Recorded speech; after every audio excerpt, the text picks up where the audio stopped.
Ladies and gentlemen, welcome back. This is a special video for me because we're finally going to be able to start building up the D16Z6, man.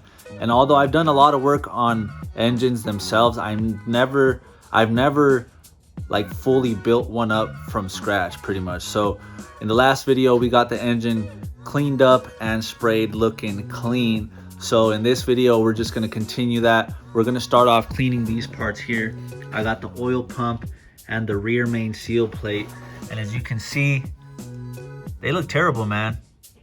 Covered in oil. The only thing I'm worried about this one is that it does have oil running through it, so there's oil passages throughout this thing, and I just want to make sure that I don't get any oil like any of this crusty shit in there. So like for example, there's a passage there and then a big one right here.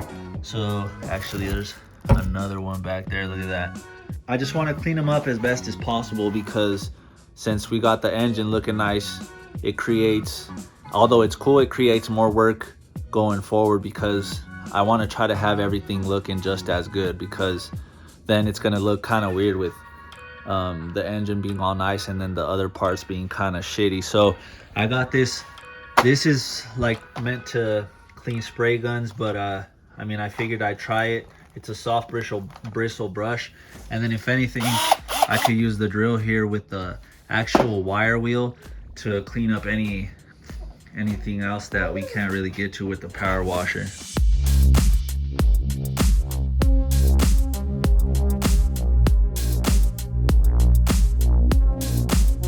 In the last video, I painted the engine and it turned out amazing. But now that creates more work for us because we have to make everything else look just as good. Alright, before we use the pressure washer, I'm gonna just spray it down with some of this LA's Totally Awesome. Yeah, it's supposed to be a good degreaser, so we're just gonna spray it on there.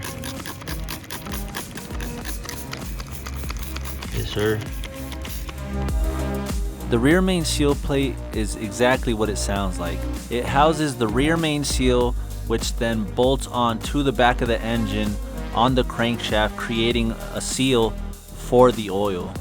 Now the oil pump also sits on the crankshaft, but on the front side where the timing belt is, and it does just that. It pumps oil throughout the engine, providing lubrication.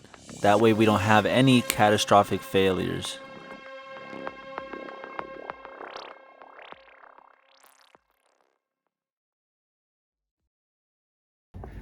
Hell yeah, look at that, man. For not being like hot tanked or anything, this rear main seal plate came out good. I'm happy with that. And then we got the oil pump up here. I guess it could have came out better, but compared to how it was, man, this shit looks clean. Like right here up in all these crevices was hard to get up into, so I mean, I did the best I could there, but bro, compared to how it was, this shit looks clean. Hell yeah.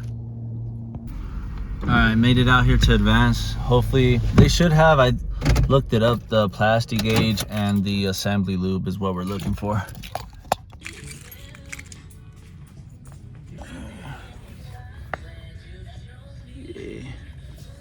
All right guys, so I was able to find, I mean, almost everything I need. So I got another one of those because I had one a year or two ago and I think I messed it up or something happened to it. So just got another one, some assembly lube, and then some feeler gauges. I have some, but yeah, they're at work and I don't know, I just need them this weekend. And then I had to run to O'Reilly's to get the plastic gauge because Advanced didn't have it. But yeah, here's all the pistons 1 through 4. I'll just have to clean them up a little bit. Mainly I want to do a good job on the pistons just to take all the, I mean, it's not too bad, but the carbon buildup on top of the pistons. And yeah, just clean them up, take the bearings out of here, and then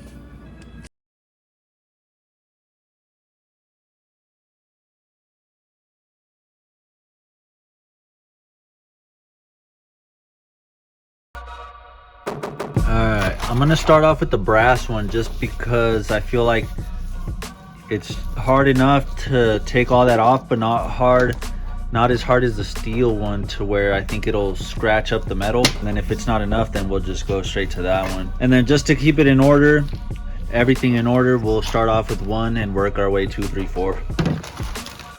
I started off using the degreaser with some water, but I quickly realized that I was gonna need a little bit more to clean these pistons. I switched to the steel brush after starting with the brass one, and I also added in some brake cleaner just to break up that carbon a little bit better. And man, I gotta say, they turned out beautiful. Oh my god, look at how clean these things came out, God. They look brand new, man. Like, obviously right here isn't the best, but way better than it was, man. So happy with that. Look at, I was able to get up into the grooves real nice. So for that, I ended up using, I'll go over the stuff I use real quick. I use this little pin, and then the steel brush right here, got it in a pack. This I didn't really, I guess I did kind of use this a little bit, this chisel, to get up into the right here where the valve clearance is on the piston. And then just some water. And then I used LA's Totally Awesome degreaser, but I'm sure you could use like whatever, super clean. I forgot I had that there. And then also some brake clean, but man, all of them just came out fucking sick. All right, but now that I got the pistons cleaned and out the way, it's time to, this part's gonna be pretty satisfying too. I'll put you guys on the tripod and I could peel this tape off finally.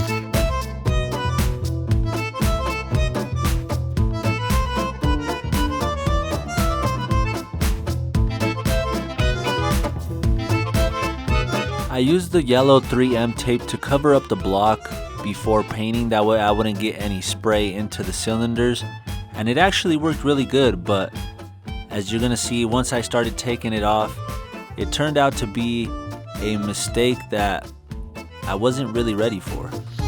Alright guys, this is kind of a fuck up, yes and no, so let me show you what happened. So I took all the tape off. Luckily, the bottom side where I put tape is all good, even here and on the timing side.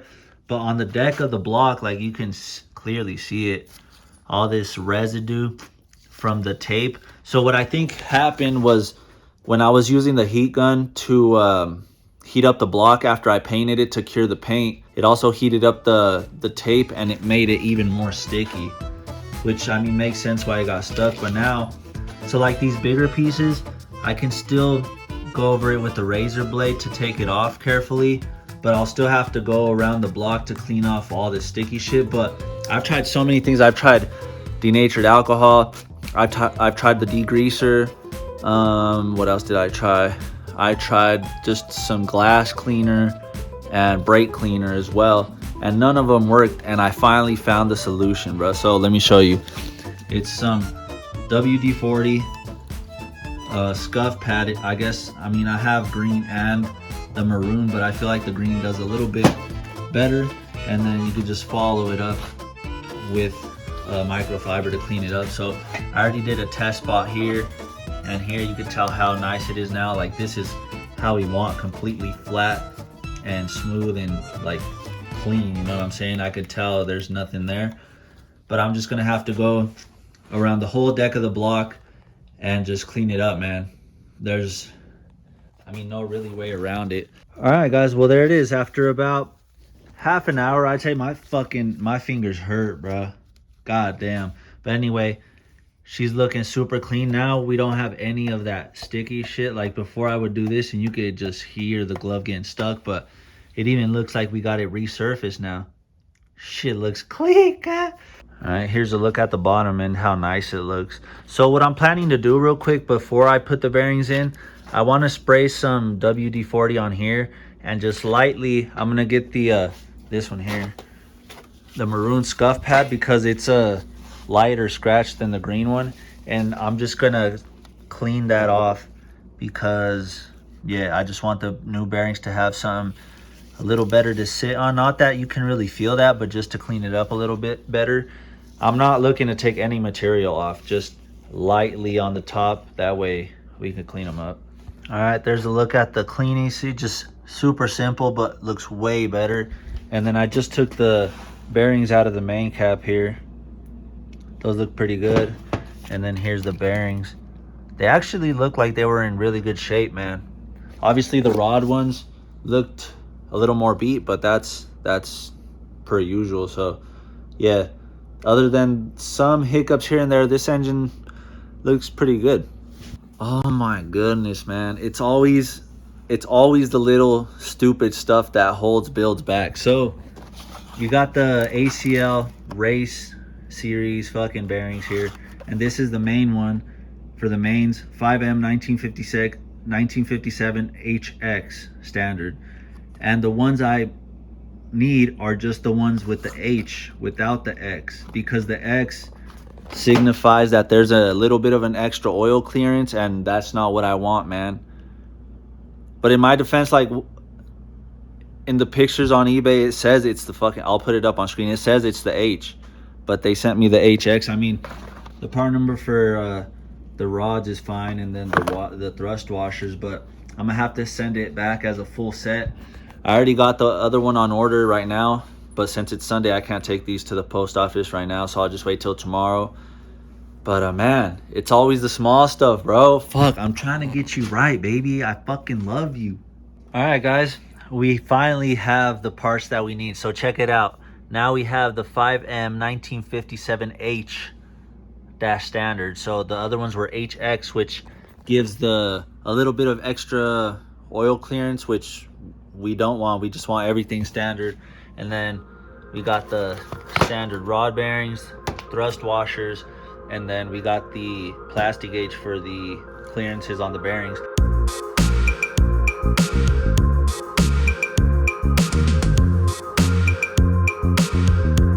Now when it comes to bearings, there's a couple different brands that people like the most. One is King Bearings, and the other one, which is the one I went with, ACL Race Bearings. And within those two brands, there's a race series or a standard, which would be a tri-metal for the race series or a bi-metal for the regulars, which just means that the tri-metal is a little bit harder for race applications, and that's the one we went with since I'm going to be revving this. Man, look how pretty that looks. The crank journals are still super clean. That bag really helped out.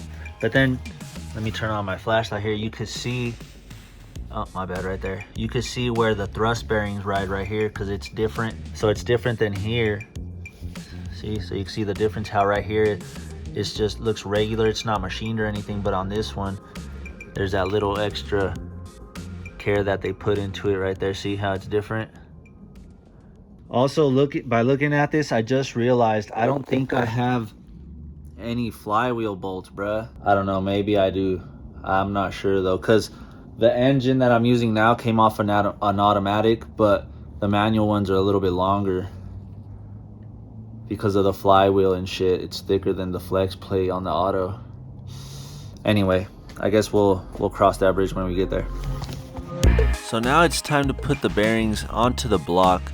I'm not using any assembly lube on the backside here because it just doesn't require it, and plus we're only doing the clearances right now.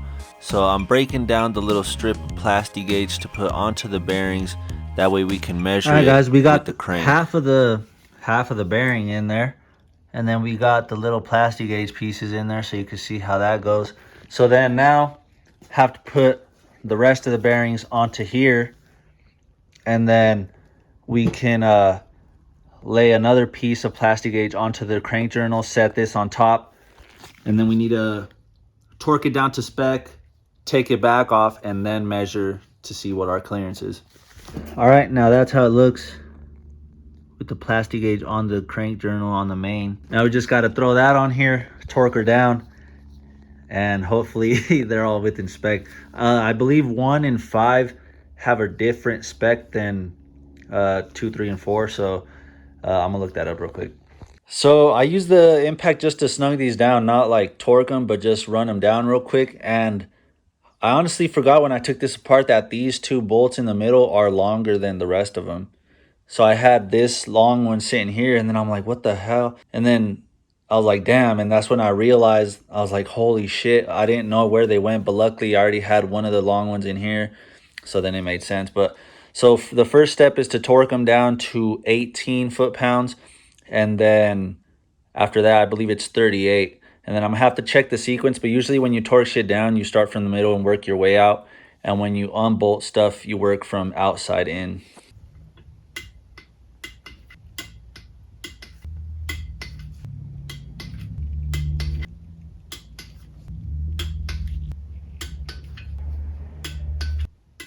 All right, that's 18. So now the second step, only on the Z6, it goes up to 38 pounds, and then the rest of the D series, I believe, are 33 pounds. 38, 38, 38, 38, 38, 38, 38, 38, 38, 38. All right, now we just have to take it all back apart. I'm gonna probably do the same thing in reverse order, like not unbolt it all the way. So just do like half turn, half turn, half turn, half turn, and then all the way. That way we don't risk warping the cap. All right, check that out. You see that? Kind of, yep, right there. Now we just got to measure those, as well as on the crank over here, and hopefully they're all within spec. All right, guys, so this is what we're gonna use to measure it. It goes from 0.025 to 0.076, but journals 1 and 5 can be between 0.018 and 0.038, I believe. And then 2, 3, and 4 can be anywhere between 0.024 or 0.042. So yeah, let's fucking hope for the best, man. We'll just go 1 and 5 right now. So it looks like we got 038. Yes, sir. And then this side we got, let's just go this way. And this side we got, yeah, it looks like 038, right on the money. All right, so then for the 2, 3, and 4, it's pretty much, I'm gonna use the same ones, except we're gonna be at the limit of 0.024 and 0.042. So if it's a little smaller than 0.38, we'll still be good. So it's less than 25, but more than 38, 30, low 30s. That one's looking solid. It's sitting like right in between where we want to be. So we need it smaller than the top one, but bigger than the small one. Or I guess it could be even 0.038. Next one. Bigger than that. Well, that's good. Next one. Smaller than 0.25. Ooh, that one's closer. But we're still in the limit. We could go down to 0.42. That's good.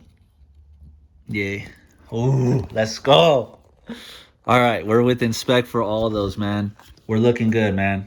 We are looking good. So now I'm gonna have to take the crank out, try to get all this off of here, off of those bearings, and then throw some assembly lube on there, and then tighten that down for good, and then we can move on to the rods. This shit is so fun though.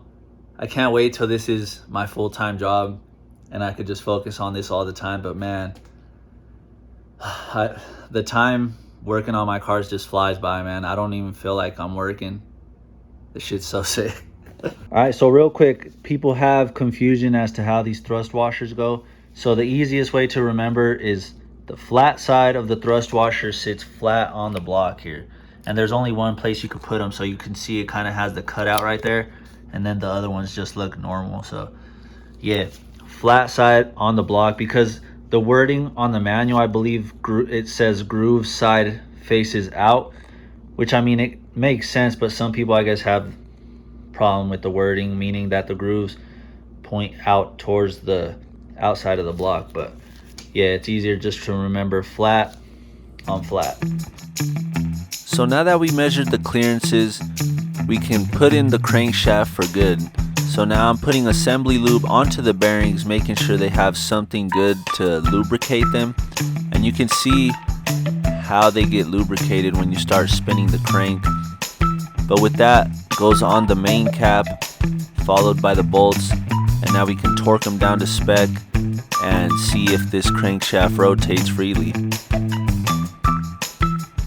All right, so now this time, since I'm torquing it down for good, I just wanted to set these where they went, but now I'm gonna take each one out one by one and then put a little oil on the threads, as well as like on the bottom and between the washer over here, just so we have like a better, that's just pretty much how it goes when you do these kind of bolts. Same with like the studs on the head and shit. Okay, we have her all torqued down. Now the real test is to see if it's gonna spin freely. So I should be able to just turn it by hand, man. Oh, look at that. Look at that. Fuck yeah, baby.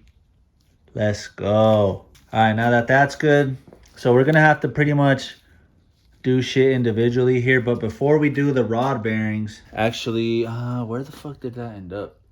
I have to go find, I just bought a ring gapper too. I'm gonna have to go find that real quick. All right, guys, so here's our setup for the piston rings. I got these off of eBay, some MPRs, standard size 75 mil. That's what we're gonna run with. I just got this in the mail from Amazon. It's the ring filer. And then luckily with these, they already have them numbered on the wrapper. So first, second, and then these are the oil rings here. This is the box for the ring filer, just numbered it 1, 2, and then I got 3 in here. There's that. That way we can keep all the rings separate for each individual piston. I'll do number 4 on just a towel or something, because I don't really want to spend time looking for another little box. But we have to keep them separate because, you know, obviously not every cylinder is exactly the same size. So once we file the rings to each cylinder, it just way better just to keep them separate. That way we don't have differences in the gap once we go to put it together. So there's really nothing to it. I'll show you guys the first one so you can see, and then we'll just crank on. So now it's time for the piston rings, and these are what creates the seal in the cylinder, because the pistons aren't exactly the same size as the cylinder wall, so these rings are what creates the seal. And you can see I'm separating them for each individual cylinder. That way we have them each going into their own one, because we need to measure them, and the cylinders aren't exactly all the same, so we need to keep them separated.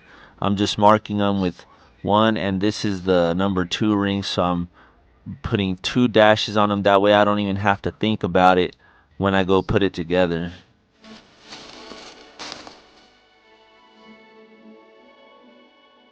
Watching some Matt Armstrong, first of the year, baby. That Rolls Royce goes so hard. But yeah, so I got the rings all separated. Here's number 4 over here. I went ahead and marked them like you've seen. So the first and second ring look different. The number 2 is darker and it has that white ring around it. So I just marked them 1 and 2. That way I don't even have to think about it. I got them all separate. And now it's time to start putting in work and grinding these down. So to get an accurate measurement, we have to put the ring into the cylinder and then push it down with the piston. That way it goes down evenly. And then once it's in there, we use a feeler gauge to measure the gap at the end of the piston ring. And if it's good, we leave it alone. Or most of the time what happens is they're a little tight, so you have to grind them down. And the gap just depends on your application. So for a turbo application, you would want a slightly bigger gap, because it creates more heat, which means that the piston ring would expand more, and you don't want them to touch or it could cause failure. All right, cool. Well, that went way easier than I could have imagined, because I literally didn't have to do anything to the rings. They literally all are within spec. That's fucking sick. So the top ring and the second ring, they were pretty much, I mean, even the other oil rings, they were all like the same size. That's a pretty good job by NPR, I guess. I mean, I don't know. I thought I was going to have to grind them down. The only thing though, so check it out. The top ring on all of them measured at 0.25, which is within the limit when they're new. And then so there's a service limit too, so they can be up to 0.6. So it doesn't necessarily have to be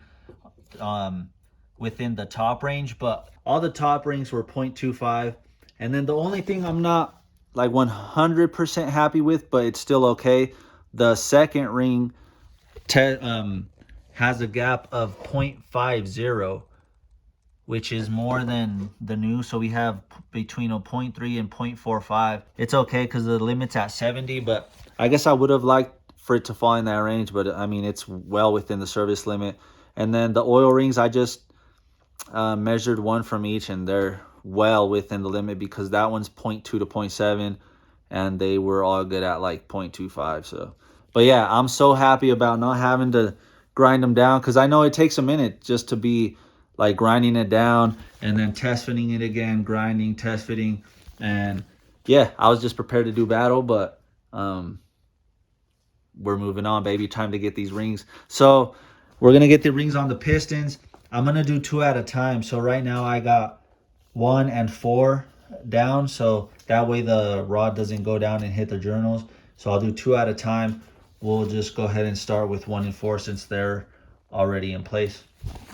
I'm pretty sure I'm gonna, one of the rare times, I'll read the instructions, but I'm pretty sure. So we got, let me put my hand behind here.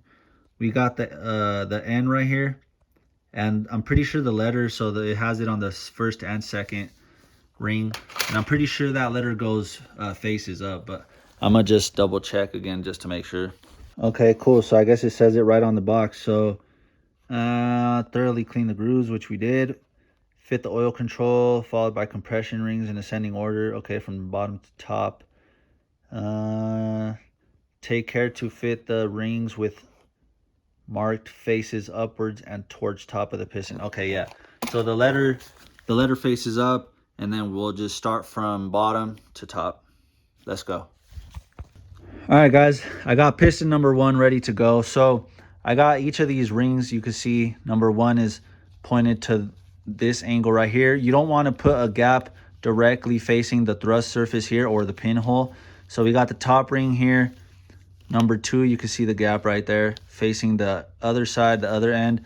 And then we got the oil ring. So you got that one. And then this one that looks different right here in the middle is where the oil ring separates, or the spacer separates. And then we got the other one here. So they're like 15 degrees separated from each other. And I also got the new bearings in here. Check that out. And then we got the other one on the bottom half here. But now we could just use the ring compressor to start throwing them in here. I'm gonna do 1 and 4 since we got the journals facing down, and then we'll check the clearances on those, and then we'll come back and do 2, 3. So now this is the part where it starts to get interesting. So we're finally pushing in the pistons to the cylinder, but we have to put some oil in there just so it can have some lubricant and it doesn't score up the cylinder walls. But yeah, we're doing 1 and 4 to start, and then we turn it around and start measuring the clearances. All right, so now this is the part where it gets kind of tedious, because taking the rod caps off isn't exactly the easiest, and you just have to be super careful not to like mess anything up with the journals, you know what I'm saying? So I have to turn this so that it's about right there. That way we can get some access to that. And then what I have to do now is clean this off because it has some of that assembly lube, and then push the piston up from the bottom. That way it can see onto the journal. Throw the cap, well actually before I throw the cap on there, throw a piece of the plastic gauge on here, and then we could torque it down to spec, which is like 30, I think it's like 34 pounds or something like that. Then take it back off, measure it, and then torque it down again, which it should be good. So we just gotta get to it, man. All right, guys, so as you can see, we got all 4 pistons in there with the rods. And I gotta be honest with you guys, I did just go ahead and throw the rod bearings in there without even measuring the clearances, just because it takes time, and I just wanted to get this video out. But I've just been thinking about it the whole time, and I'm not gonna be able to be comfortable or live with myself if I just send it like that, because I'm gonna be thinking about it on the first startup. If anything happens, I'm gonna be like, well, is it the bearings, yada yada. So I'd just rather tear it back down a little bit and do it right, you know what I'm saying? I know there's people, and I guess I was part of that for a little bit, but I am gonna break it down and check it. So I know there's people that build Hondas and they're like, oh, I just throw the bearings in there, don't even check them, and it's still running. But nothing's more beautiful than peace of mind to me, you know what I'm saying? So we're just gonna go ahead. So I don't know why I didn't think about it, and looking at it, I can totally see. So you can see, look at the spacing on here. So this one sticks out further this way, and I was trying to torque it. I was trying to torque the cap from this side, and I couldn't get the torque wrench in there, and I couldn't set this shit up right to torque it until I put it all together, and then I realized I had more room on this side. So that was my bad. You know, I'm learning too. I've never fucking built an engine like this, but you know, I'm learning too. So yeah, long story short, I'm gonna break this down, but it shouldn't take too long because I could do 2 at a time. I just gotta turn this shit so that 1 and 4 are facing here. Take the cap off, clean it because it has the assembly lube. Put some fucking plastic gauge on there, check it, and we should be good. It shouldn't only take me like a total of an hour tops. So let's get it, man. All right, guys. So the phone died while I was doing the clearances for 1 and 4, but they were within spec. Not exactly where I wanted. The service, or the where they're supposed to be new, is 0.020 and 0.38, and the service limit is 0.05, and they were between 051 here and 038, which is kind of where 2 and 3 are. So I already did these. Actually, this one's the best one. What is it? Number 2. Check it out. So I think it's like a 038. God damn. Yeah, so that one's a 0.038. And then this one is super tight. It's close to the service limit, which, I mean, I'll still run it, but check that out. If I can get it on there. So this one's more of a close to the service limit, 0.051. It's a little bit bigger than that, but I mean, it'll do. I'll just send it. I don't think anything would happen. If anything, we could just run just a regular 530 instead of running something thicker, and it should work, man. I'm just gonna run it like that. But yeah, there's been a lot of work in this video. All I have to do now is just clean off that plastic gauge, throw some assembly lube, and torque them down. So we're gonna end it here. Thank you guys for watching, and we'll see you on the next one. Peace.